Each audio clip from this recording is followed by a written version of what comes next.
ఆసుపత్రికి వెళ్లకుండానే గుండెపోటు ప్రమాదాన్ని ముందుగానే పసిగట్టొచ్చా? గడప దాటకుండానే గుండె ఆరోగ్యాన్ని తెలుసుకోవచ్చా? ఒకప్పుడైతే ఈ ప్రశ్నలకు కాదనేదే సమాధానం. ఆసుపత్రికి వెళ్లి రకరకాల రక్త పరీక్షలన్నీ చేయించుకున్నాకే మన గుండె ఆరోగ్య పరిస్థితి గురించి మనకు తెలిసేది. అయితే డిజిటల్ టెక్నాలజీ బాగా అందుబాటులోకి వచ్చాక ఇవాళ గుండె గుట్టుమట్లు గురించి మనం చాలా వరకు ముందుగానే తెలుసుకోగలుగుతున్నాం. ఇప్పటికే గుండె జబ్బుతో బాధపడే వారికి డిజిటల్ టెక్నాలజీ అందుబాటులోకి తెచ్చిన ఉపకరణాలు ఎంతగానో ఉపయుక్తంగా ఉంటున్నాయి. గుండెను ఆరోగ్యంగా ఉంచుకునేందుకు, రక్తనాళాల జబ్బుల్ని నివారించుకునేందుకు డిజిటల్ హెల్త్ టూల్స్ ఎలా ఉపయోగపడుతున్నాయో డాక్టర్ని అడిగి ఇప్పుడు తెలుసుకుందాం.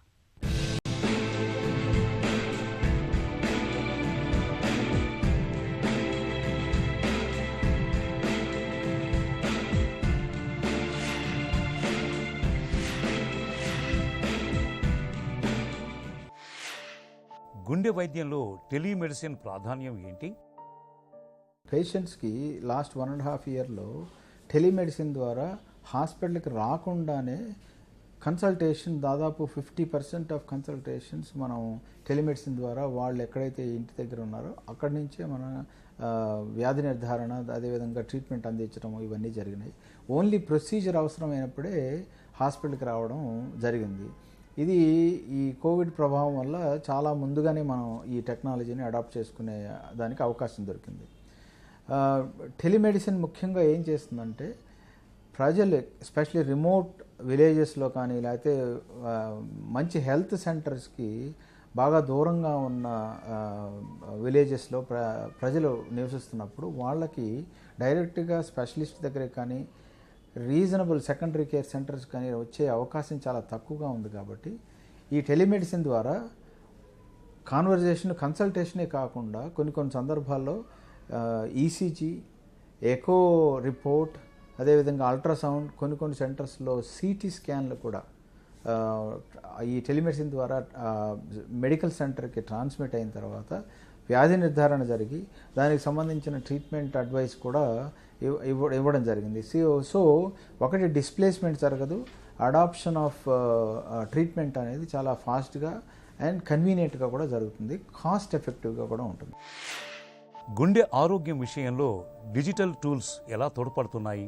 చేతికి పెట్టుకునే వాచ్లో మనకుండే హార్ట్ రేటు, లేకపోతే మనం వాకింగ్కి వెళ్తే ఎంత దూరం వెళ్ళాము, ఎన్ని క్యాలరీస్ మనం బర్న్ చేసాము, ఇంత డీటెయిల్గా మనకి డిజిటల్ టెక్నాలజీ మన లైఫ్లోకి వచ్చేసింది.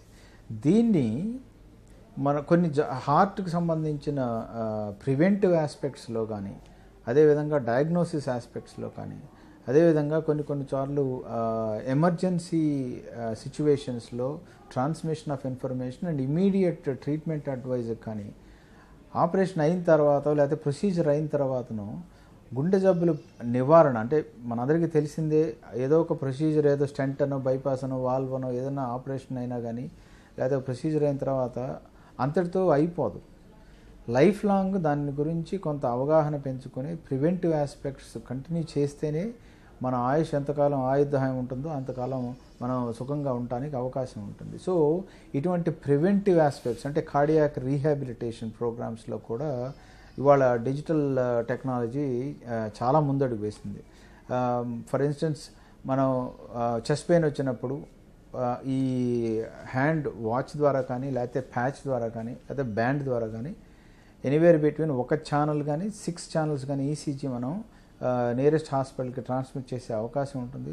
దాని ద్వారా ఇమ్మీడియట్గా క్లాట్ బస్టర్ అనేది ఇవ్వచ్చు. కనీసం అడ్వైస్ తీసుకొని ఇదేదో గ్యాస్ అని కాకుండా హార్ట్ జబ్బులకి ఇమ్మీడియట్గా ట్రీట్మెంట్ ఇచ్చినందువల్ల ఒకటి లైఫ్కి ప్రమాదం తప్పుతుంది, ఇంకోటి హార్ట్ డ్యామేజ్ అవ్వకుండా త్వరగా హాస్పిటల్కి రీచ్ అయ్యే అవకాశం కూడా ఉంటుంది.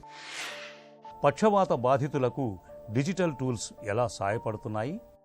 బేసిక్గా న్యూరోమస్క్యులర్ డిసీజెస్ కానీ, అదేవిధంగా మూమెంట్ డిజార్డర్స్ అంటారు, అంటే పార్కిన్సన్స్ డిసీజ్ కానీ, లేకపోతే ఎసెన్షియల్ ట్రెమర్స్ కానీ, అదేవిధంగా ఎపిలెప్సీ వేవ్స్ వల్ల ఇరిటేషన్ చేసినందువల్ల కానీ, స్ట్రోక్స్ ఆఫ్టర్ స్ట్రోక్ వచ్చిన వల్ల వీక్నెస్ వల్ల కానీ, వీటన్నిటికీ సంబంధించి టెక్నాలజీ ఇంప్రూవ్ అయినందువల్ల న్యూరోమస్కులర్ డిజార్డర్స్ని ఇంప్లాంటబుల్ డివైసెస్ ద్వారా, న్యూరో స్టిమ్యులేషన్ ద్వారా మజిల్ని మళ్ళా మనం స్లోగా through physiotherapy, through neuromuscular stimulation దాన్ని మళ్ళా ఫాస్ట్గా కూడా ఫుల్ యాక్టివిటీలోకి తీసుకురావడానికి అవకాశం ఉంది.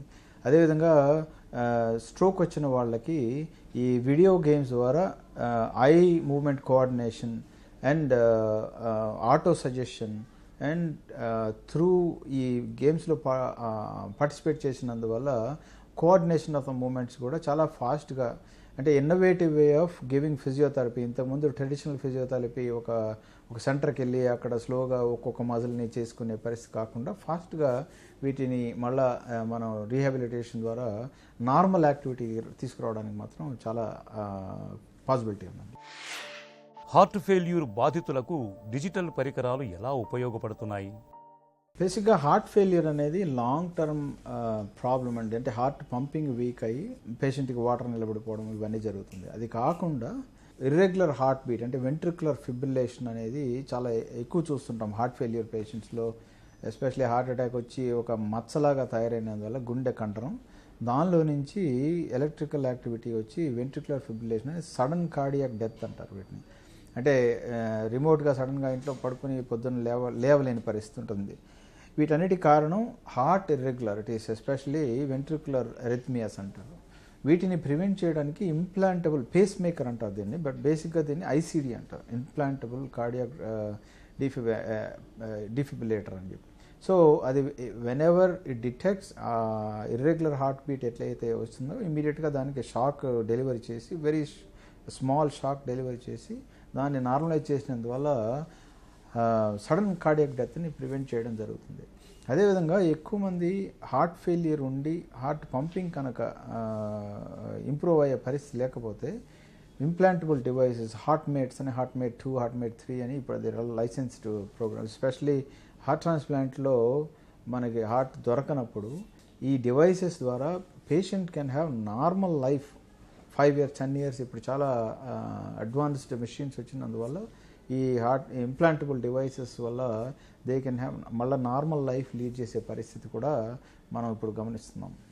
మన హాస్పిటల్లో నుంచి వాళ్ళ పాత రికార్డు తీసి దానిలో ఏమేమి మందులు ఉన్నాయి, ఏమేమి అడ్వైస్ చేసాము, ఏమి టెస్టులు ఉన్నాయి, ఇప్పుడు ఏం రాయాలనే పరిస్థితి నుంచి మనం కంప్లీట్గా మూవ్ అయిపోయి కంప్లీట్ డిజిటల్ ఎలక్ట్రానిక్ రికార్డ్ అనేది మెయింటైన్ చేయడం జరుగుతుంది. సో పేషెంట్ కెన్ యాక్సెస్, ఇది వెబ్ బేస్డ్ అంటారు, అంటే ఇంటర్నెట్ ఎక్కడుంటే అక్కడ యూ కెన్ యాక్సెస్, మనం ఆ పేషెంట్ ఆ రికార్డ్ని యాక్సెస్ చేయొచ్చు. సపోజ్ మనం ఒక హాస్పిటల్లో ఒక ప్రొసీజర్ చేయించుకుని దెన్ ట్రావెల్ చేసి లేదా అమెరికానో లేకపోతే ఈ దేశంలోనే ఇంకొక చోటకో వెళ్ళినప్పుడు సడన్గా ఏదైనా ఇబ్బంది వస్తే అక్కడుండే హెల్త్ సెంటరు ఇంతకుముందు ఏం చేశారనే తడుముకునో లేకపోతే పేషెంట్ పాత రికార్డు లేదే ఎలాగానో అనుకోకుండా డైరెక్ట్గా దే కెన్ యాక్సెస్, మన పేషెంట్ రికార్డ్ని యాక్సెస్ చేసి కంటిన్యూటీ ఆఫ్ కేర్ ఉన్నందువల్ల ఇవన్నీ కూడా ఇమీడియట్గా మనకు డాష్ బోర్డ్ లాగా స్క్రీన్ మీద రాగానే ఆ డాక్టర్కి పేషెంట్కి కస్టమైజ్డ్ వే ఆఫ్ ట్రీట్మెంట్ ఇవ్వడం అనేది చాలా సులభంగా జరిగిపోతుంది. డిజిటల్ టూల్స్ ఎంపిక, వాడకంలో ఎలాంటి జాగ్రత్తలు తీసుకోవాలి? డిజిటల్ టెక్నాలజీ చాలా హెల్ప్ఫుల్గా ఉన్నా కానీ వాటితో ఉండే కొన్ని ప్రమాదాలు ఏంటంటే, ఒకటి ముఖ్యంగా ఆ సిగ్నల్స్ కరెక్టా కాదా అనుకునే పరిస్థితి ఉంటుంది. ఈ మధ్య ఒక బాగా వెల్ ఎడ్యుకేటెడ్ పర్సన్ సడన్గా కాల్ చేసి, డాక్టర్ గారు నా హార్ట్ రేట్ 140, 130 అట్లా కొట్టుకుంటుందండి, నేను అంతకుముందు అయితే నాకు 40, 80 ఉండేది, చాలా యాంగ్జైటీగా బీపీ కూడా పెరిగిపోయింది. ఎలా చేశారు అని అంటే, ఇలా పల్స్ ఆక్సిమెట్రీ నేను చూసుకుంటాను కదా, దానిలో పల్స్ కనపడుతుందండి. నాకు ఒకసారి ఫోటో తీసి పంపించమని అడిగినప్పుడు దానిలో సిగ్నల్స్ సరిగా లేవు. సో ఈ ప్రమాదం చాలా ఉందండి. ఎప్పుడైనా ఒక డిజిటల్ టూల్ వాడేటప్పుడు దాని గురించి పూర్తి అవగాహన లేకుండా వాడినందువల్ల వచ్చే కన్ఫ్యూజను, యాంగ్జైటీ, స్ట్రెస్ అన్నమాట. So in the next few years ఈ డిజిటల్ టెక్నాలజీ ఇంకా బాగా డెవలప్ అయ్యి, ఎస్పెషలీ ఇంటర్నెట్ కనెక్టివిటీ పెరిగి ఎక్కువ మంది ఇంటర్నెట్ వాడినందువల్ల వాళ్ళ హెల్త్ని త్రూ డిజిటల్ టెక్నాలజీ బాగా ఇంప్రూవ్ చేసుకునే అవకాశం అయితే ఖచ్చితంగా కనపడుతుంది. డిజిటల్ హెల్త్ పరికరాల సాయం తీసుకోవటం అంటే మన ఆరోగ్య పరిస్థితిపై ఎప్పుడూ ఒక కన్నేసి ఉంచడమే. గుండెపోటు, పక్షవాతం వంటి విపత్తుల నుంచి మనల్ని మనం కాపాడుకోవడమేనని గుర్తుంచుకోవాలి. అయితే అత్యవసర ఆరోగ్య పరిస్థితులు ఎదురైనప్పుడు మాత్రం ఆలస్యం చేయకుండా వెంటనే ఆసుపత్రికి వెళ్లి తగిన వైద్య సాయం పొందాలి. ఒక చిన్న చిట్కా మీకోసం. తరచూ వాంతి అవుతూ వికారంగా ఉంటున్నప్పుడు ఉదయం పూట గోరువెచ్చని నీటిలో కొద్దిగా జీలకర్ర పొడిని కలుపుకొని తాగడాన్ని అలవాటు చేసుకోండి. వాంతి, వికారం సమస్యలు తగ్గుతాయి.